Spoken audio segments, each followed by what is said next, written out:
Ora bom, então vamos ver onde ficamos, o objetivo da encarnação, não é? Quais são os objetivos da encarnação? Poderíamos pôr ali quais são os objetivos da reencarnação, não é? Porque na Terra só Jesus encarnou, não reencarnou. Todos nós vimos fazendo um trajeto de reencarnação em reencarnação. Então o objetivo da encarnação dos espíritos, não é? Deus impõe a encarnação para os fazer chegar à perfeição. Para uns é uma expiação, para outros é uma missão. Mas para chegar a esta perfeição devem sofrer todas as vicissitudes da existência corporal e aí, ou melhor, é aí que está a expiação. É claro que, quer dizer, nós temos que notar que desde o início da vida consciente, não é? O primado da razão sobre o instinto, não é? Com certeza que somos todos criados simples e ignorantes e a Terra começou por ser um mundo primitivo. Um mundo primitivo é, assim dizer, o início das experiências encarnatórias, depois reencarnatórias, na sequência, digamos assim, da vida, não é? Então, com certeza que simples e ignorantes, então no início era instinto e, portanto, face digamos assim, à envolvência física e material, nós fomos mais ou menos sendo chamados a atenção para as coisas que nos rodeavam e fomos fazendo as nossas opções, ou para um lado ou para o outro, as nossas escolhas, mas muito pelos instintos. Eu recordo-me, quando era miúdo, ainda se cozinhava a fogão a lenha, não é? E a minha mãe dizia assim: não mexas que queimas. Não mexas que te queimas. Mas a gente era teimoso e ia lá e mexia e queimava-se. Ai. Claro, não é? Nunca mais a gente mexeu. Não propriamente porque ela dizia não mexa que te queimas, mas porque a gente se queimava mesmo. E portanto é este o início da vida na Terra, da vida instintiva, portanto do primarismo que em toda a evolução começa. Os espíritos são criados simples e ignorantes, depois vão vendo, vão conhecendo e vão instintivamente, vão tomando outras opções. Nós vemos fazer isso, por exemplo, com os animais, os macacos, que são, assim, não, nós somos descendentes dos macacos. Em termos de animais, com certeza que há aspectos, digamos assim, de laboratório, que foram sendo testados nos animais, particularmente nos primatas, ou nos macacos. Mas nós vemos, quer dizer, há um instinto maternal que é igual em todos os animais. O instinto maternal. E portanto, quer dizer, nós às vezes até vemos como é que em animais o instinto maternal é muito profundo, quase de uma forma generalizada, e nos humanos nem sempre. Também nos humanos nem sempre. Mas isso tem a ver, na nossa análise que podemos e precisamos fazer, tem a ver aí com, digamos assim, aquelas vibrações que já vêm de outras vidas, quer dizer, a forma de sentir de outras vidas, que às vezes levam uma mãe a ter alguma repulsa pelo filho ou pela filha, e um pai a ter às vezes alguma repulsa pelo filho ou pela filha. Portanto, esta é, para chegar à perfeição, deve-se ver todas as vicissitudes. É assim, mas nós não precisamos de repetir o ano, não é? Se o estudante estudar, não precisa repetir o ano. Mas não estuda, chumba, tem que repetir o ano, passa outra vez por umas vicissitudes. Mas todos os que reprovam passam pelas mesmas vicissitudes. Agora, pode haver alguma opção? Pode. Por exemplo, se o estudante chumbar no 9º ano, pode começar a estudar o 10º. Não é obrigatório estar aqui agarrado só ao 9º, pode avançar e preparar-se para o ano a seguir.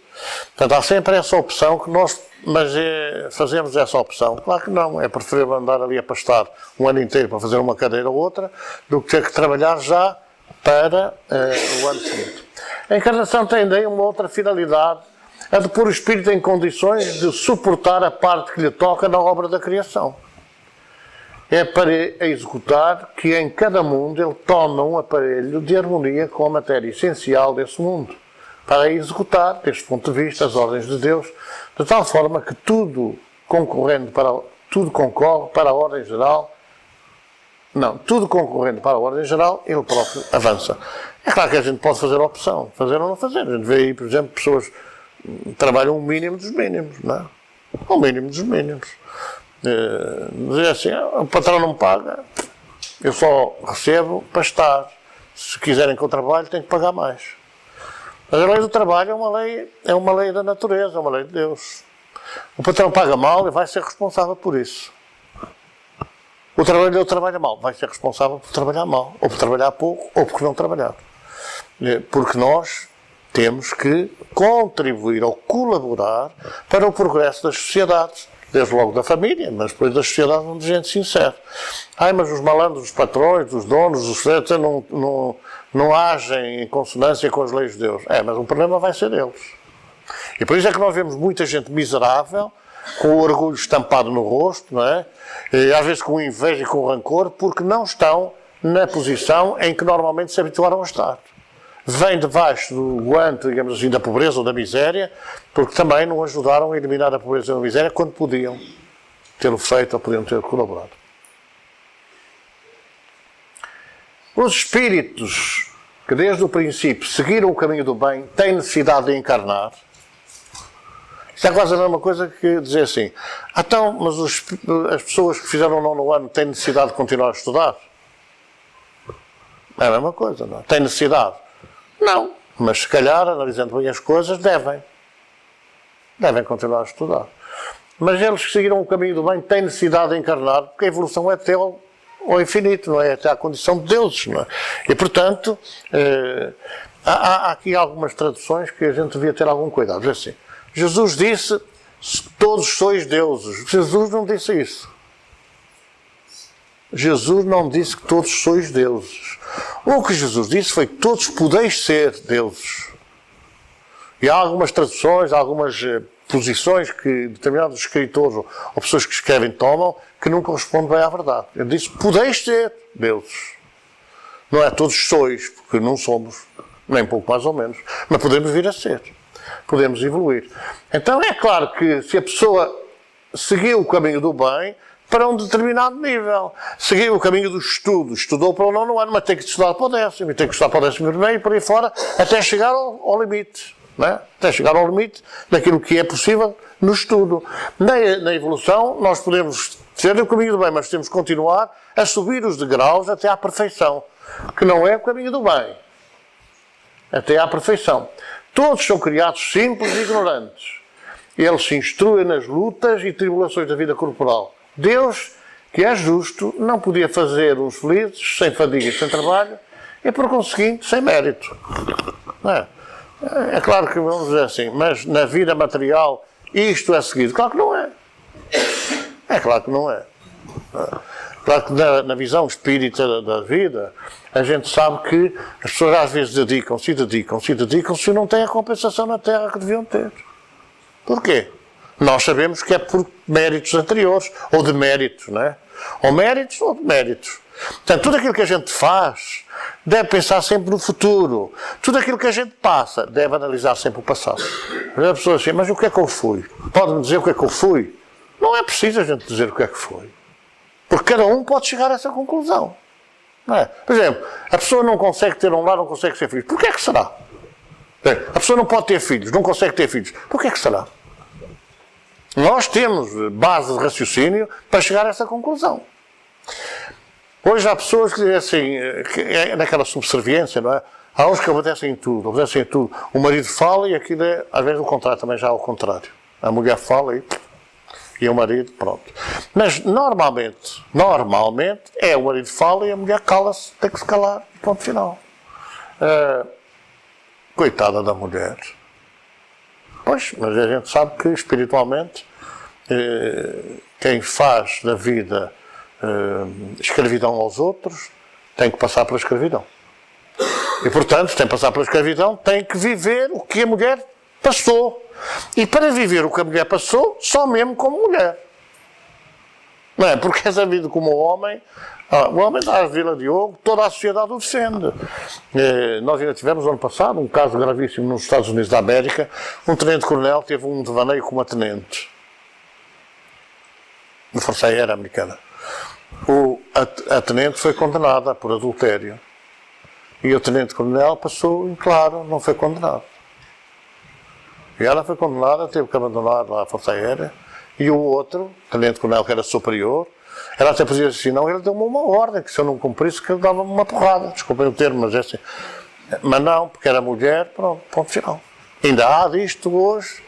Agora, como é que vai ser o futuro desta gente? Como é que vai ser? Como é que vai um indivíduo passar por uma situação que fez passar a mulher, se não for como mulher? Porque uma coisa é passar a situação como mulher, e outra coisa é passar a situação como um homem, que não é a mesma coisa. Mas é assim, tens que abortar. Há muitos casos hoje. Tens que abortar. A mulher só aborta se quiser. Só aborta se quiser. Eu deixo se tu abortar. Então deixa. Pronto.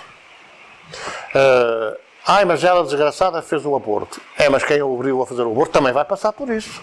E por isso é que há hoje homens que não podem ter filhos. Não podem ter. Não são só as mulheres que não podem ter filhos.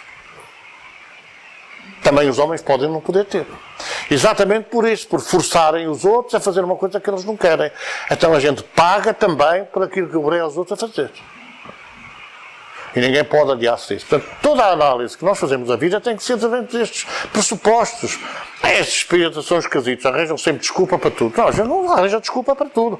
O que nós temos é justificação para tudo. Nós temos na codificação e no cristianismo. Mas então, isto é uma linha, não é? De que serve aos espíritos terem seguido o caminho do bem, se isso não os isenta dos sofrimentos da vida corporal? O que é que serve, então? A gente faz um esforço e leva também, não é?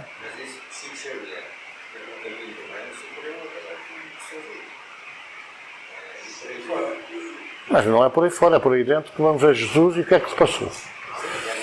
Por isso é que alguns consideram que Jesus foi um faz-conta, porque ele não sofreu nada daquilo. Porque ele não tinha corpo, porque era um corpo fluídico, porque não sei o quê, porque não sei o quê.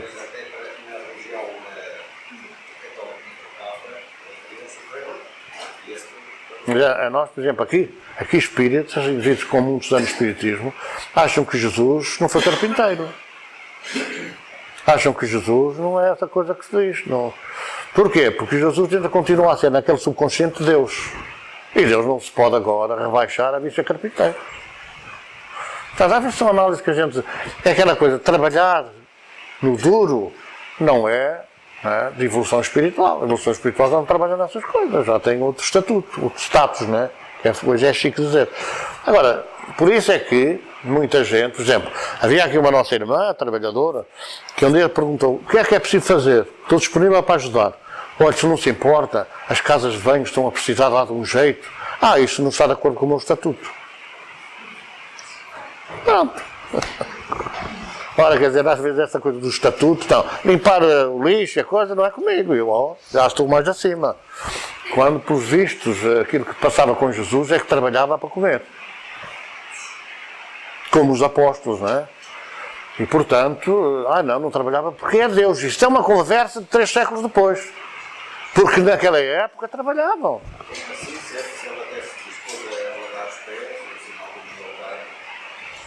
Não, a gente sabe que ele era marceneiro. Hoje, na linguagem de hoje, era marceneiro. A gente sabe disso. Mas quando passou a ser Deus, não podia ser marceneiro, que não se ia misturar com a pelé. Não é? Embora a gente saiba que ele vivia... Aliás, os irmãos acusaram dele trabalhar só com gente da ralé, com gente de mau porte.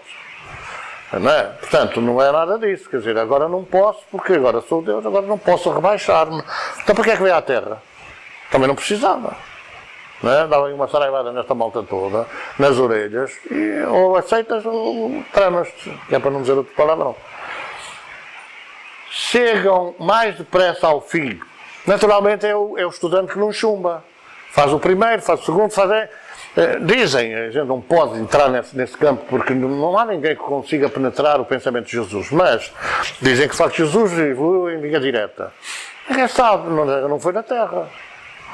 Não foi na Terra. Mas passou todos os anos sem chumbar ou sem marcar passo, como nós passamos muitas vezes. Eu acredito que possa ter sido. Não é dizer assim, tu és bom, tu vais meu protegido, és meu afilhado, portanto vais direto, nem precisas trabalhar. Os outros galegos têm que trabalhar, não é assim, quer dizer. Agora, não é obrigatório Não é obrigatório marcar passo nem andar para trás. Pode ser, a gente se quiser, pode sempre avançar. Agora, não aprendemos isso e, portanto, não estamos dentro desse prisma, não estamos, porque nós não aprendemos assim. O que é que a gente aprendeu com a igreja, com as igrejas cristãs? Mas ainda há pouco estive a falar com um budista hoje à tarde. A diferença é que uns são cristãos e outros são budistas, e outros são hinduístas. O resto é tudo a mesma massa. Não é lá daqueles lados que eles acham que matam-se em nome de Deus e estão safos para a próxima vez já bem nababos, já bem ricos e poderosos. E eles acreditam na reencarnação. Nessa reencarnação. Portanto, as lições são para todos, depende das culturas. Quem fizer o bem, sempre fazer o bem, chega mais depressa. Quem estudar, passa mais depressa. Atinge mais depressa o curso, ou faz o curso mais depressa. Mas isso é um arremedo, quer dizer, isto é uma coisa muito ligeira, de parecença com aquilo que se passa no mundo espiritual. Nós pensamos que quando vamos para o lado, levamos os conhecimentos da Terra. E não temos em conta que quando a gente vem para o lado de cá, traz algumas ideias, alguns resquícios daquilo que aprendeu, ou daquilo que nos ensinaram. Que às vezes a gente ensina, mas a gente não aprende. As aflições da vida são muitas vezes a consequência da imperfeição do espírito. Quanto menos imperfeições tiver, tanto menos tormentos.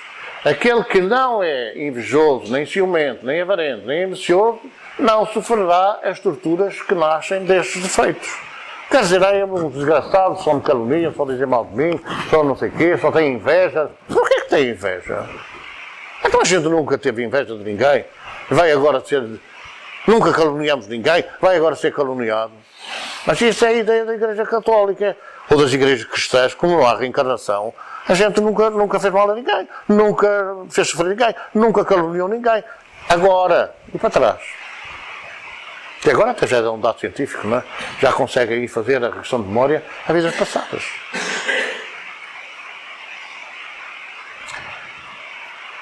Então o objetivo da reencarnação qual é? É evoluir, não é?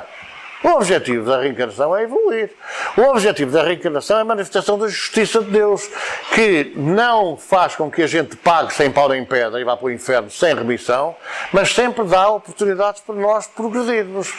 É sempre a oportunidade que nós, atrasados, damos aos filhos que chumbam, não é? E a gente há mais um ano, depois chumba e depois há mais outro ano, e Deus diz assim, fazei isso, eu já faço, mas eu não faço e enganei-te. Não é? Então há sempre uma oportunidade de evoluir. Portanto, é um objetivo prioritário, chegar à perfeição. É claro que depois vem aqui dois conceitos que nós vamos dar a seguir, que é o conceito de alma e de materialismo. Quer dizer, porque é que o materialismo aqui? Isto é uma coisa de confusão. Porque os materialistas, às vezes por conveniência, não é? São materialistas, graças a Deus. Mas o que é facto é que não acreditam nada na vida para além da morte. A nossa vida é cérebro, é cabeça, é cérebro e pronto. Aqui há uns anos atrás, na Suécia, um segurança de uma grande empresa, segurança ou não é bem segurança, faz um recepcionista na entrada da fábrica, estava muito bem, depois caiu redondo no chão. Foi levado lá, não sei se é o 112, se é o 115, se é o 117, foi levado para o hospital, morto. Fizeram a autópsia, o cérebro era líquido. O cérebro era uma massa líquida. Como é que ele, né, continuou de pé, consciente, com o cérebro numa massa líquida? Porque o cérebro pode se tornar líquido passado 72 horas, passado 3 dias, passado 6 dias. Mas abrirem na hora em que ele foi autopsiado, logo a seguir à morte, e o cérebro está líquido, ele esteve a raciocinar e a agir com o cérebro já assim. Agora, quem é que raciocinou? Foi um dos grandes problemas que tiveram os cientistas suecos, porque como é que ele, com aquele cérebro, podia raciocinar, podia estar consciente, podia responder às questões, etc. Nós ainda não sabemos muita coisa. Depois de sair do corpo, passa a ser o espírito. E depois vem esta ideia do materialismo, que tem a ver com esta questão da encarnação dos espíritos, e eles não dizem nada dessa conversa. Não existe. Não há espírito, como é que eu vou encarnar? Não há. Portanto, é nesta circunstância que nós estamos a analisar as perguntas do Livro dos Espíritos. O que é que isto quer dizer? A ação dos seres corpóreos é necessária para a marcha do universo. Senão Deus não tinha criado a vida física, a vida animal. Mas se isto não fosse necessário para a evolução do universo, não tinha feito isso. Como é que a gente vai, por exemplo, saber que o ácido sulfúrico com o sódio dá sulfato de sódio e água? Como é que a gente sabe? Não, os espíritos disseram que dá. Mas se calhar não é bem assim. Então é na Terra que a gente tem que fazer essas experiências na matéria, para chegar à conclusão, não é, que o macho e a fêmea se unem, a célula masculina e a célula feminina se unem e depois dão isto, aquilo e aquilo outro. É uma pesquisa, podiam dizer os espíritos, não é assim, mas como é que é assim? Onde está o laboratório? Onde é que se verifica que isso é científico? Então isto é necessário para a marcha do universo. Mas Deus, na sua sabedoria, quis que nessa mesma marcha, já é um comentário sobre as perguntas que nós fizemos, não é? Já não vem no livro dos Espíritos isto. Eles encontrassem um meio de progredir e de se aproximarem dele. É assim que, por uma admirável lei da sua providência, tudo se encadeia, tudo é solidário na natureza. Tudo se transforma. Eu não sei. Eu também não. Mas o título, nós estamos a falar da reencarnação. Claro. Mas ali falava em encarnação. Sim. Fica com a ideia que encarnação é a primeira vez que o espírito vem. Não, encarnação é uma vez. Exatamente. Pode não ser a primeira. O título está lá. Mas pode não ser a primeira. Eu acho que é bom que a gente leia o livro dos Espíritos, mas muita coisa que o livro dos Espíritos traz é a interpretação do tradutor. E o livro dos Espíritos original, a maior parte das vezes não fala em reencarnação. Fala em encarnar de novo. Encarnar outra vez. Portanto, está correto. Se eu disser assim, Jesus encarnou, mas se eu disser um homem encarnou, mas não é a primeira vez, então reencarnou. Portanto, são conceitos filosóficos, mas Kardec, os espíritos não dizem, a maior parte das vezes, reencarnou. Não aparece a palavra reencarnar, aparece a palavra encarnar outra vez. Que Jesus, depois isso é claro, nasceu de novo. Será que Jesus falou assim? Nasceu de novo? Será que ele falou nasceu de novo? Mas foi isso que ele disse? Ou foram os tradutores? Ou foram os estenógrafos que apontaram aquilo? Não é? Porque, quer dizer, quem é que gravou? Não havia gravações. Lá o tal de Mateus é que ia anotando. E naturalmente que nas anotações que fez, se calhar muita coisa foi alterada. Não estou a dizer adulterada, estou a dizer alterada. Ou a significação foi modificada.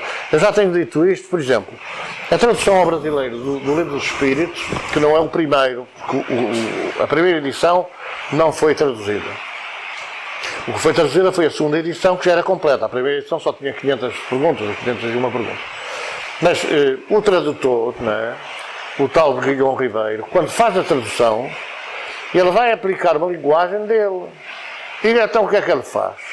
Apanha a ideia que os espíritos colocaram, não é que o Kardec colocou. Apanha a ideia que os espíritos colocaram. E vai pensar assim, o que é que isto quer dizer em brasileiro? Ora, isto em brasileiro quer dizer isto assim, assim, escreveu. Quando chega ao final de escrever, diz assim, alto, mas falta aqui qualquer coisa, que é a questão interpretativa, quer dizer, há sempre qualquer coisa que às vezes a gente modifica. Portanto, o sentido não joga com o que vem a seguir. Ou às vezes não joga com o que está antes. O que é que ele faz? Acrescenta um texto que tem 10 palavras e o francês e o português não acrescenta nada, não é? Pode pôr vacances em vez de férias, não é? Mas não acrescenta nada. Eu não vou dizer férias são vacances. É vacância, eu não vou dizer. São períodos em que nós vamos gozar um bocado de não sei o quê. Não é nada disso. Então o que é que ele faz? Ele acrescenta, para esclarecer bem o que quer dizer o sentido da frase, qual é o sentido da frase, acrescenta mais meia dúzia de palavras. E é frequente ver nos textos dele, Guilhom Ribeiro, e da original em francês, que ele acrescenta sempre mais palavras do que aquelas que de facto o original tem. O Zé Herculano Pires faz outra coisa, que às vezes não é preciso tanta palavra para explicar a ideia. Não é? E então o que é que ele faz? Às vezes 10 palavras reduz para 8. É uma diferença significativa entre as duas traduções. Quando a gente vai ver a tradução, eu não encontro lá, por exemplo, eu nunca encontrei no Evangelho o tratamento por tu. Não é? As 50 preces que tem o Evangelho, no final, 43 nunca. A referência é tu, tu e tu. Tu, Senhor, tu, ó Deus, tu, ó Jesus, tu, ó não sei o quê. É sempre a segunda pessoa do plural. Vós, vós, vós, vós. Entretanto, os brasileiros é sempre tu. Depois é assim. O tu não é, por exemplo, um tratamento próximo como é o nosso. Há circunstâncias em que o tratamento próximo é você. Você. É? Por exemplo, o discurso. O brasileiro diz a fala. A fala. Não diz discurso, diz a fala. Então a fala dele, a fala daquele, a fala do outro, a fala. Que nós não usamos, mas eles usam. Portanto, às vezes nessas... Por exemplo, uma palavra que a mim me chamou a atenção, logo dizer, conseguintemente, não existe. Certamente, concretamente, possivelmente, etc. Mas conseguintemente, não existe em português, é por conseguinte. Por conseguinte, por consequência, etc. Está bem definido nas conjunções e está bem definido. Portanto, quem é que... Há 80 anos, também a tradução é de 80 anos. Depois há quem diga assim, não, José Herculano Pires não traduziu. Mandou traduzir. Agora já se põe essa questão. Arranjou uma pessoa de confiança, naturalmente, que lhe fez a tradução. Provavelmente ele a seguir foi ler para ver se havia ali alguma... Então há frases que no original têm 20 palavras ou 20 vocábulos e ele põe 15. Quer dizer que aqui devemos entender aquele encarnado como um encarnado novo. É. E eu, por aquilo que vi, lá mais no livro dos Espíritos, não é? O Evangelho, a tradução do Evangelho foi ainda um bocadinho atendendo às ideias que estavam expressas nos dois livros. Por exemplo, há aqui trabalhadores que ainda não têm o nosso Evangelho. Ainda estão com o Evangelho do Brasil. E no Brasil fizeram nova tradução do Evangelho, do livro dos Espíritos, e os brasileiros não aceitam.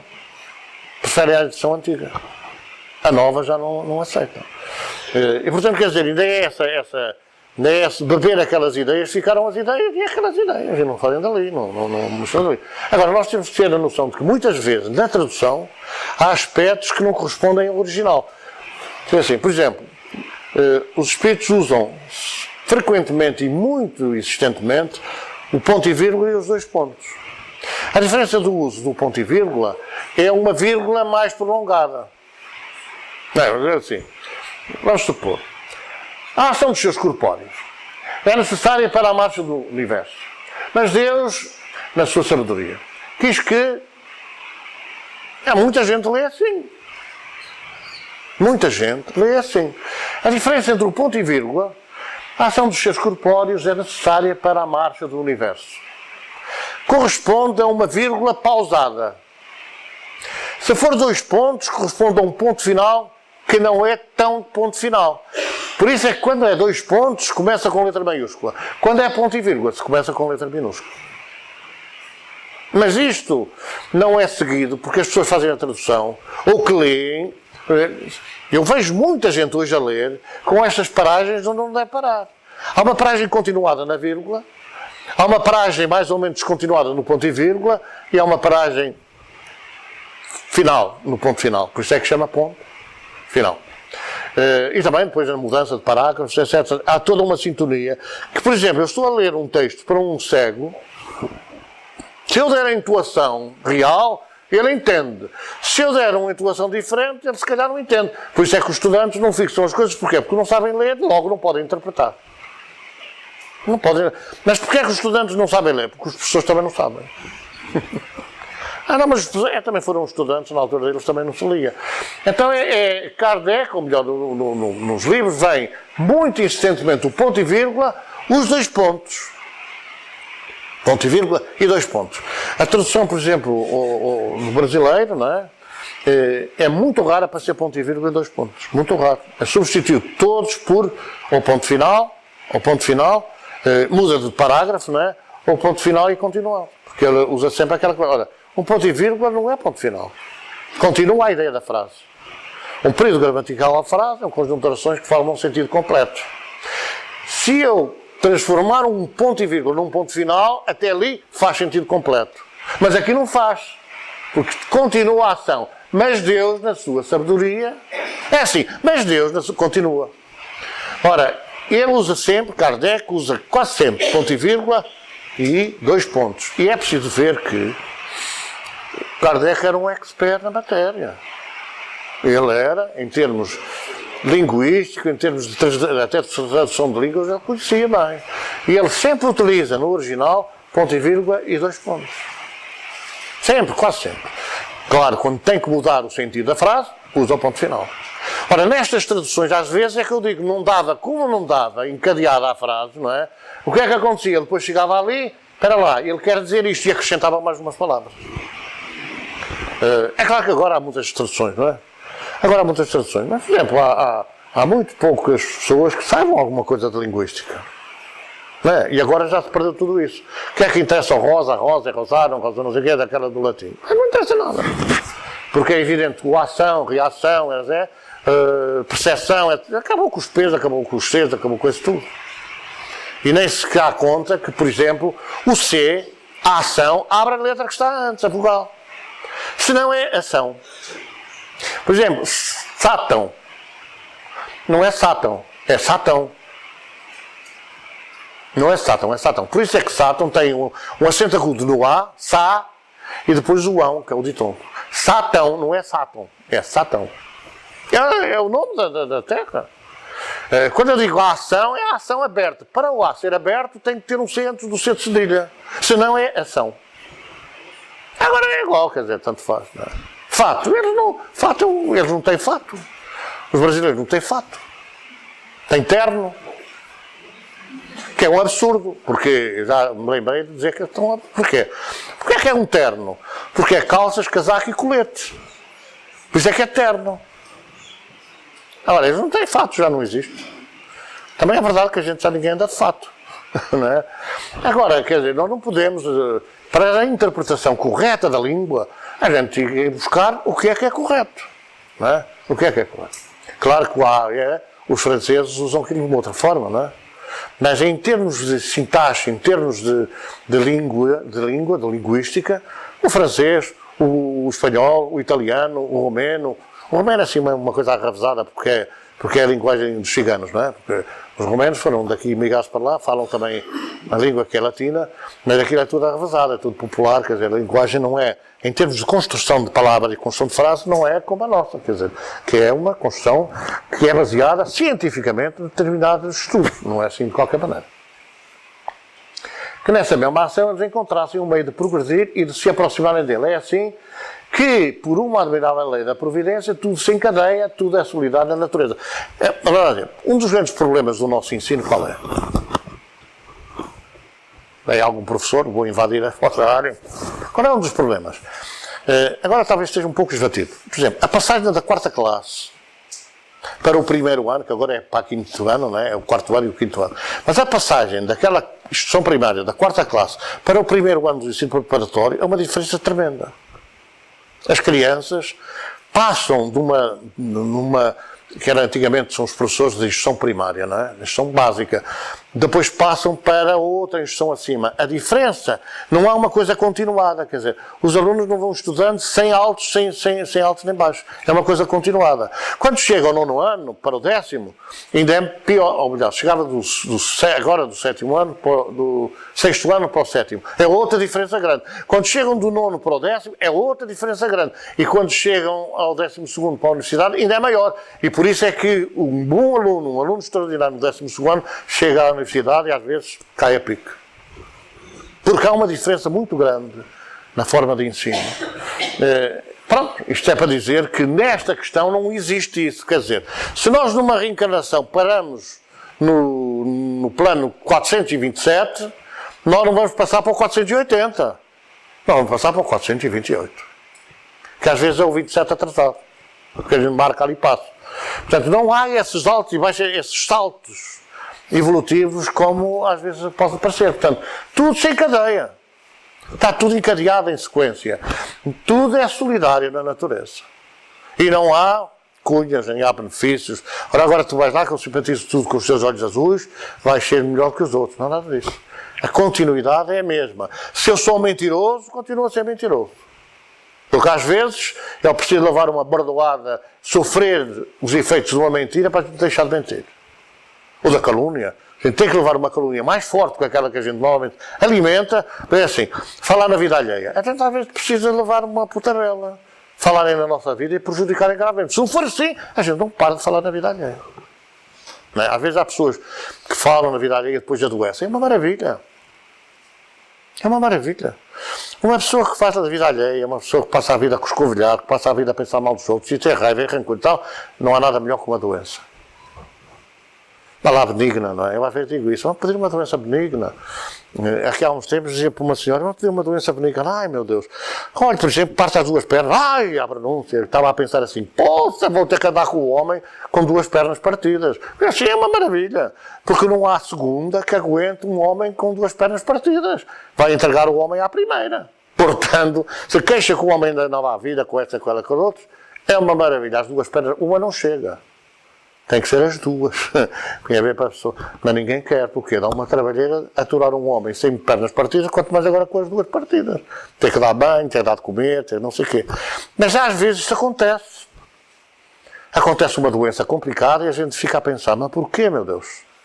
Porque o homem era tão bonzinho, está tão bem, às vezes há bordoada, mas pronto. E coitado, está ali, coitado. É bom porque é para a pessoa mudar. O povo diz que há males que vêm por bem. Por que é que a gente não aceita que esses males venham por bem? Já vimos que os espíritos criados à semelhança de Deus o foram na condição de simples e ignorantes senhores do livre-arbítrio. A gente tem que pôr ordem nos nossos conhecimentos. Nós somos criados à imagem e semelhança de Deus como? Como?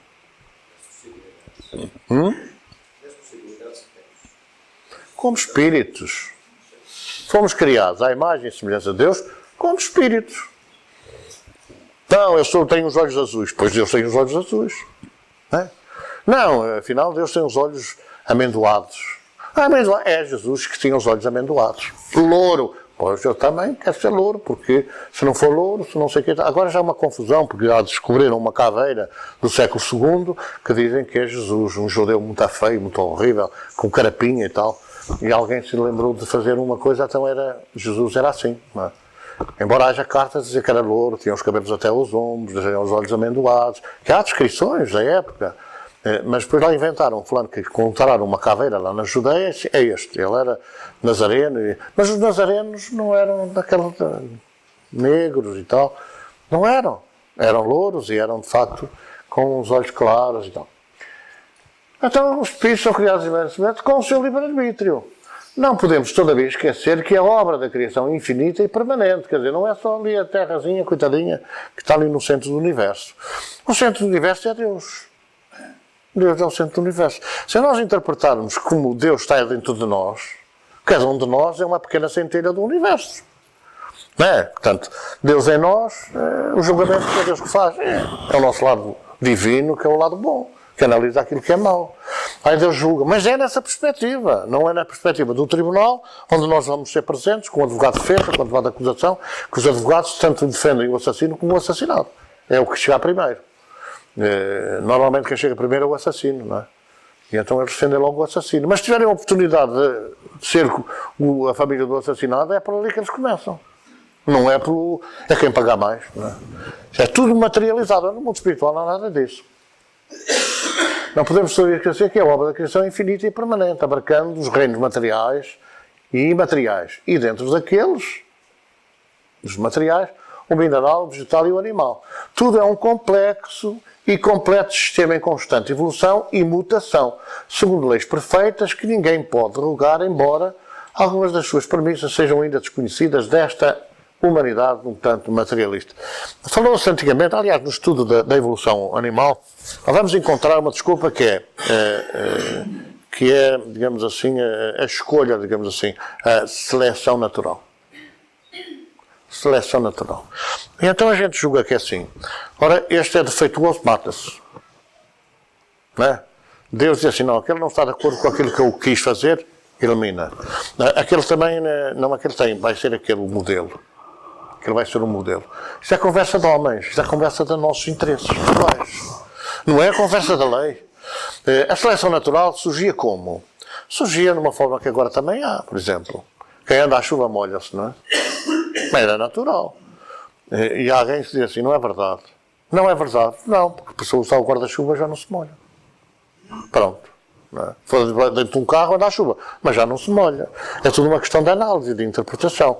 Mas é evidente que havia, por exemplo, animais, no início, que não resistiam às intempéries, que não resistiam às mudanças de temperatura, às mudanças de clima e de umidade, apanhavam doenças que naquela altura não tinham cura. Mas nós já vivemos uma fase que, por exemplo,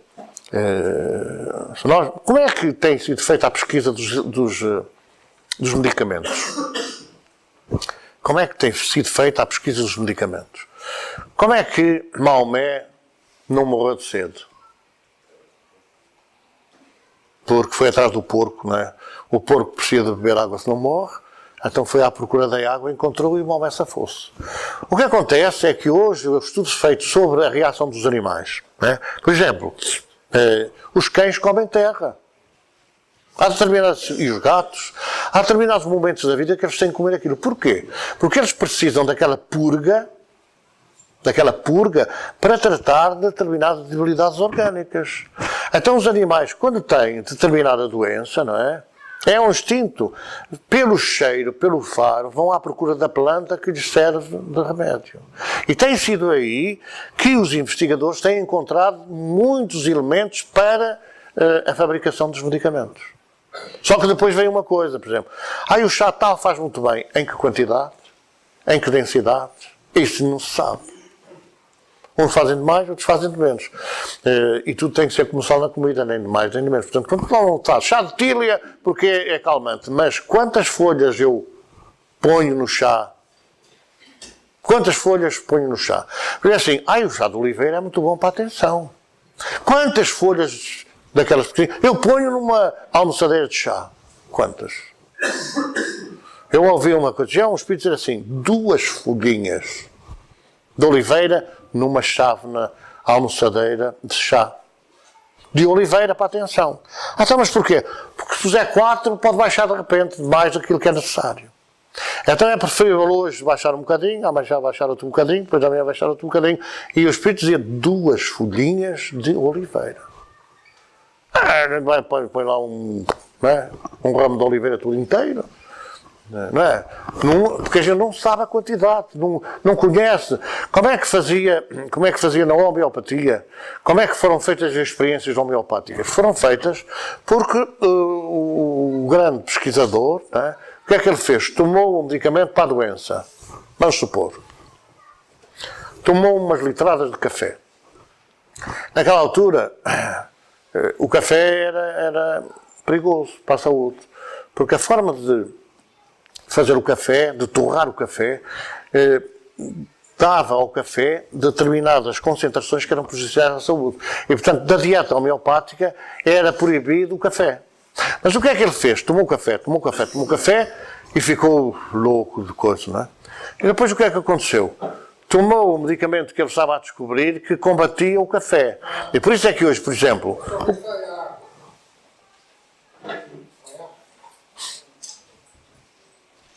O que é que ele fazia? A seguir tomava o medicamento para neutralizar o café. Ele adoecia primeiro e depois tomava o remédio. E ele sabia qual era a quantidade que ele devia tomar para combater a doença. E foi assim que ele fez a pesquisa homeopática. Inoculou em si a doença. Vamos supor, por exemplo, a tuberculose, não é? A tuberculose, o bacilo de Koch, quer dizer, ele inoculava o bacilo, é o princípio hoje da vacina. Inoculava o bacilo, agora já assim, agora o que é que eu tenho de tomar para combater este bacilo? E via a quantidade. Fazia a experiência diretamente com ele. E depois tratava. Foi assim que eu fui estabelecendo os níveis, as quantidades de medicamento.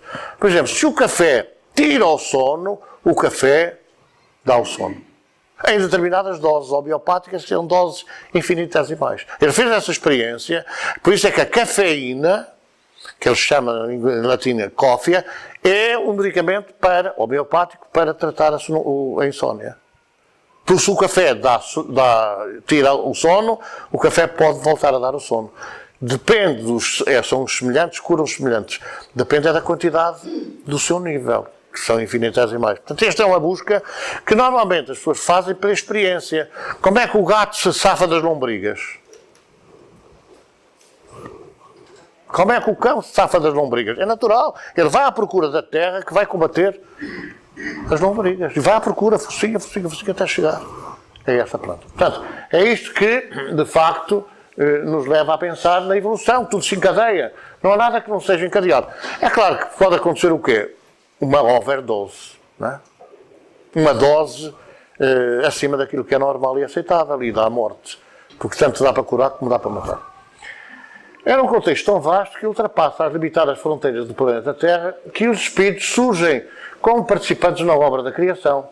Obra essa que se estende pelos espaços infinitos do cosmos, né? Vejam a quantidade de mundos habitados, que é uma expressão daqui, que abarca infinito número de galáxias com suas nebulosas, sistemas solares compostos de não se sabe bem por quantos planetas. Não imagina. Agora descobriram no nosso sistema solar outro planeta novo. É um anãozinho, não é? Lá o pelotão, coitadito, não tem cara para levar 2 chapadas, já não é planeta. Mas agora descobriram há pouco tempo um novo planeta, grande e tal. Porque, como é que... não, foi Deus que criou agora um planeta. Não, nós é que ainda não tínhamos descoberto. Não tinha sido visto. Os espíritos, como tal, foram criados para fazer evoluir os diversos mundos, evoluindo paralelamente. E porque a perfeição é a meta e as leis são perfeitas, o homem, espírito, reveste da matéria própria de cada espaço para isso mesmo, participando nas obras de Deus. Nós aqui, por exemplo, dizem os espíritos que em todos os mundos habitados a forma humana. Só que o corpo é mais denso ou menos denso consoante o plano em que se encontra. Por exemplo, no mundo primitivo é um corpo bruto. É um corpo bruto, denso. No mundo de expiação e provas começa a ser menos denso e menos bruto. Começa a ser já mais talhado, mais aperfeiçoado. Nós próprios vamos trabalhando, digamos assim, na alimentação, nos hábitos, na higiene, etc. E vamos colaborando na evolução das humanidades. No mundo do mundo de regeneração já é diferente. Por exemplo, no mundo de expiação e provas, nós para atingir a idade adulta ainda precisamos 15, 16, 17 e há pessoas com 40 anos que ainda são crianças. Mas, por exemplo, no mundo de regeneração, dizem os espíritos, que a idade adulta pode ser, enfim, adquirida em 3 anos, e a morte é natural. A pessoa pode-se aperceber que está quase a chegar ao fim, pega na sua mantazinha, sobe ao monte, deita-se em cima da manta e foi. Deixou de haver aquele pânico, aquele pavor da morte. Logo, encarnar é tomar contacto com a carne e, em conjunto, fazer avançar a matéria, aperfeiçoando-a. Mas o prazer físico suplanta, o mais das vezes, a tarefa a cumprir. Os espíritos acabamos, então, por nos atrasarmos na caminhada, inclinando-nos tantas vezes para a deturpação das ordens recebidas, prevaricando contra a lei, veja o Adão e Eva, não é? Comeram o rei da maçã, coitado desgraçado, deixando de cumprir, ao fim e ao cabo, aquilo que aceitamos fazer depois de criados. Aquilo que aceitamos fazer na reencarnação. Aquilo que vimos com o propósito firme de emenda e não fazemos porque a matéria volta a atarrachar o nosso prazer e o espelho é uma desgraça. Porque a gente olha para o espelho é uma confusão. Não é? Vai para o espelho, poxa, começa a ter rugas. Alguns dizem assim, poxa, estou jovem. Estou novo. Estou novo. Porque a gente não dá conta do envelhecimento. Estamos sempre a olhar para a mesma cara. Quando às vezes é um dia, uma noite tremenda, a gente acorda e diz, poxa, parece que havia uma ensombração. Acabou? Há muito tempo. Que raio de conversa a sua. Então, olhem. Vão lá em paz e o Senhor vos acompanhe. Amém.